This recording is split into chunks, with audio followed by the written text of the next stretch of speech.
দেশে পুরাতন আমলের একটা আওয়ামী বয়ানকে আবার ফেরত এনে এস্টাবলিশ করবার চেষ্টা করা হচ্ছে। বাংলাদেশে কিছু ছাত্রী বুদ্ধিজীবী বাইর হয়েছে যারা 5 তারিখের পরে সাডেনলি বিএনপি হয়ে গেছে। এরা বিভিন্ন ইভেন্টে, টকশোতে, গণমাধ্যমে গিয়ে এবং তাদের প্রোফাইল টিকচারও চেঞ্জ করেছে। এবং আমরা দেখেছি এগুলো যে কীভাবে হাইব্রিড লোক আওয়ামী লীগ হয়ে আওয়ামী লীগকে ডুবাইছে। ঠিক একই রকম দেখতে পাচ্ছি যে একটা ছাত্রী বুদ্ধিজীবিতা শুরু হয়েছে, যার মূল সমালোচনার জায়গা হচ্ছে এই আমলে যত ফেলিয়ার আছে তার প্রত্যেকটার জন্য ইন্টারিম অ্যাডমিনিস্ট্রেশনে 1.5 বছরকে দায়ী করা এবং কন্টিনিউয়াসলি ইউনূস সরকারকে ব্লেম দেওয়া, তার বৈধতা প্রশ্ন করা, ইউনূস সরকার আসলে ঠিক কাজ করেছে কিনা, সে সরকার হিসাবে দেশকে রাইট ট্র্যাকে নিয়েছে কিনা, ইভেন আমাদের যারা প্রতিবেশী আছে পাকিস্তান সরকারের সাথে সম্পর্ক স্বাভাবিক করা, সেখানে 2 দেশের ভিতরে যে বাণিজ্য চুক্তি হয়েছে অথবা প্রতিরক্ষা আন্ডারস্ট্যান্ডিং হচ্ছে অথবা এই ঢাকা করাচি যে বিমানের ফ্লাইট চালু হয়েছে, এর প্রত্যেকটা জিনিসকে প্রশ্নবিদ্ধ করা এবং এইটাকে সিকিউরিটি ফ্রেমের মধ্যে নিয়ে আসা। এটা এক্স্যাক্টলি হচ্ছে যে দিল্লির চোখ দিয়ে বাংলাদেশকে স্ক্যান করা কন্টিনিউয়াসলি, যেটা আমরা বাংলাদেশ স্বাধীন হওয়ার পর থেকে গত 5.5 দশকে কন্টিনিউয়াসলি দেখেছি। যে আওয়ামী লীগ, জাতীয় পার্টির মতো যে রাজনৈতিক দলগুলো আছে, তারা যতটা রাজনৈতিক দল দেশের জন্য, তার থেকে বেশি হচ্ছে তারা জাতীয় নিরাপত্তার হুমকি ছিল। এবং তারা সবসময় দিল্লির চোখ দিয়ে শত্রুমিত্র তৈরি করত। তারা কোনো সম্পর্ককে স্বাভাবিক করতে দেবার কোনো স্পেস দিতে চায় না।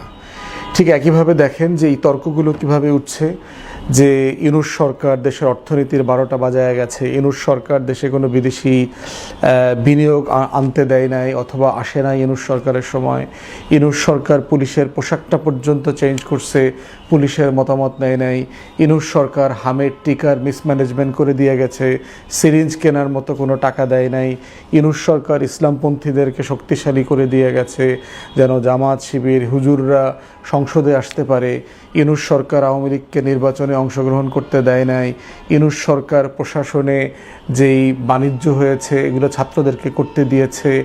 মানে গত 17-18 মাসে ইউনূস সরকারের কোনো ভালো দিক তাদের কাছে নাই। তারা এই পুরো সময়টাকে প্রশ্নবিদ্ধ করছে।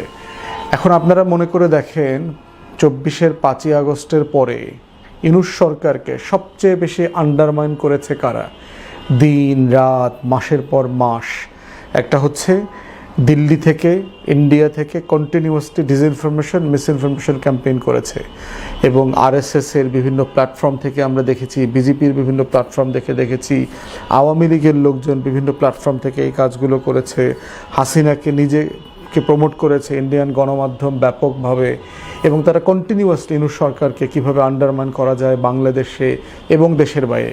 আপনাদের মনে থাকার কথা যে হিন্দু বৌদ্ধ খ্রিস্টান ঐক্য পরিষদ নামে একটা সংগঠন, একটা ফ্যাসিস্ট এবং ধর্ম নামে একটা ধর্মবিদ্বেষী সংগঠন, যারা সারা বাংলাদেশে হিন্দু নির্যাতনের কাল্পনিক তথ্য, গল্প এগুলো ইংলিশে করে ছবি দিয়ে বিভিন্ন সময়কার ব্রিটিশ পার্লামেন্টে, আমেরিকাতে, কংগ্রেসে দিয়েছে, যেটা নিয়ে ওখানে তারা একটা মিসইনফরমেশন, ডিসইনফরমেশন ক্রিয়েট করেছে, পার্লামেন্টে মিথ্যাচারের বিতর্ক তৈরি করেছে। ইভেনচুয়ালি সরকার যখন এগুলো ইনভেস্টিগেট করে আবার কাউন্টার রিপোর্ট জমা দিয়েছে, তখনকার ওইসব দেশের মানুষজন বুঝতে পেরেছে যে আসলে বাস্তবতাটা কী। তো ঠিক এক্স্যাক্টলি দেখেন, যেই ক্যাম্পেইনটা গণ অভ্যুত্থানের বিপক্ষে শত শত শহীদ যে নতুন আকাঙ্ক্ষার বাংলাদেশ করবার জন্য রক্ত দিয়েছে, সেইটাকে কন্টিনিউয়াসলি হেয় করা, ছোট করার জন্য চেষ্টা করেছে যারা, আজকে এক্স্যাক্টলি বিএনপির এই ছাত্রী বুদ্ধিজীবীরা খুবই লো আইকিউ লোক এবং এদের অধিকাংশ হচ্ছে চিন্তায় বাকশালী এবং শাহবাগী, দিল্লির গোলাম, এই পুরো সেট, যারা ঐতিহাসিকভাবে হচ্ছে বাংলাদেশকে দিল্লির করত রাজ্য বানাতে চায়। এই রকম ফ্রেমে তারা চিন্তা করে, দিল্লির ফ্রেম দিয়ে চিন্তা করে আমার বন্ধুকে, আমার শত্রুকে আমার এই চীনের তিস্তা প্রকল্প হইতে দেয়া যাবে না, পাকিস্তানের সাথে সম্পর্ক স্বাভাবিক করা যাবে না, আমাদের দক্ষিণ এশিয়ার যে নেইবারহুডকে নিয়ে যে সার্ক করা হয়েছে এই সার্ককে শক্তিশালী করতে দেয়া যাবে না, ভারত বিরোধী যে রাষ্ট্র এবং সরকার তৈরি হচ্ছে নেপালে, শ্রীলঙ্কায়, মালদ্বীপে, এর প্রত্যেকটাকে নিয়ে একটা নতুন করে সম্পর্ক নতুন করে তৈরি করা, সেটা করতে দেওয়া হবে না। তাহলে সব কিছু মিলিয়ে দেখেন, দিল্লির চোখ দিয়ে দেখবার যে বুদ্ধিজীবিতা, এই বুদ্ধিজীবিতা আমরা নতুন করে দেখতে পাচ্ছি এবং এর প্রত্যেকটার পারপাস দেখবেন এক্স্যাক্টলি ঠিক আওয়ামী লীগের বয়ানকে ফিরায় নিয়ে আসা। বিএনপির সংকট হচ্ছে তার নিজস্ব শহীদ জিয়ার যে রাজনীতি, এই রাজনীতিটা বোঝা এবং অন্তর থেকে ধারণ করার মতো বিএনপিতে নেতা নাই, বিএনপিতে বুদ্ধিজীবী নাই। তাকে যেটা করতে হয়েছে, তাকে এখন বাম বুদ্ধিজীবীদের আশ্রয় নিতে হচ্ছে এবং এমন এমন ভয়ঙ্কর লোকদেরকে মাননীয় প্রধানমন্ত্রী এবং বিএনপির নেতারা আশ্রয় প্রশ্রয় দিচ্ছেন, যারা দিন শেষে কোনো দিন এই বিএনপির রাজনীতি, শহীদ জিয়া, বেগম জিয়া, জিয়া পরিবার, এই জাতীয়তাবাদী ব্লককে ধারণ করেন না, তারা বিশ্বাস করেন না। যে সকল গণমাধ্যম, যে সকল প্রতিষ্ঠান, যে সকল ব্যক্তির সাথে বসে চা খাচ্ছেন, এরা ভয়ঙ্করভাবে হচ্ছে প্রো ইন্ডিয়ান এলিমেন্ট অ্যাসেট এবং এই অ্যাসেটগুলো হচ্ছে আজকে জাতীয়তাবাদী ফ্রন্টের সবচেয়ে বড় বুদ্ধিজীবী এবং এরা যখন বিএনপিকে ডুবাবে, এই বিএনপির নৌকা আপনি তুলে ধরতে পারবেন না।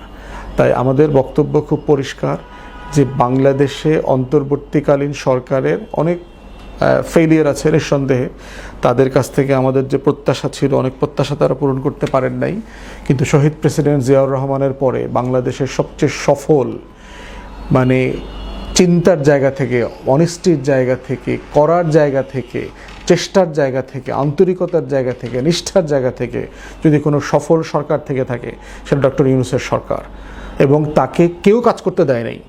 বাংলাদেশের সব রাজনৈতিক দল কন্টিনিউয়াসলি তাকে অসহযোগিতা করেছে, উস্কানি দিয়ে দিয়ে কন্টিনিউয়াসলি নির্বাচন দেন, নির্বাচন দেন, নির্বাচন দেন, তাড়াতাড়ি দেন, এখনই দেন, আজকেই দেন, মানে আর পরে যাওয়া যাবে না, এখনই ঘোষণা করেন, না ঘোষণা করলে আমরা মিছিল মিটিং করতে দিব না, আমরা অমুকরে লালায়া দিব।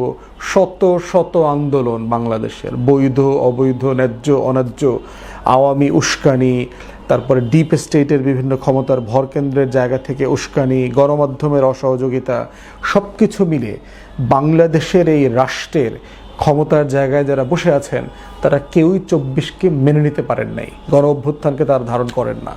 যারা ধারণ করেন না তারাই আবার অন্তর্বর্তীকালীন সরকারকে দিন রাত ছোট করছেন, হেয় করছেন, আন্ডারমাইন করছেন এবং করছেন কি চেতনার ভাষা দিয়ে, কোনো যৌক্তিক সাবস্ট্যান্টিভ কনভারসেশন নাই, কিন্তু তাদের সব কিছু হইল চেতনায় ভরপুর।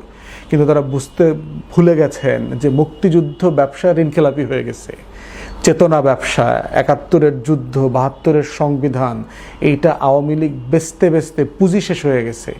এই মাল আপনি শেয়ার মার্কেটে আর বেচতে পারবেন না।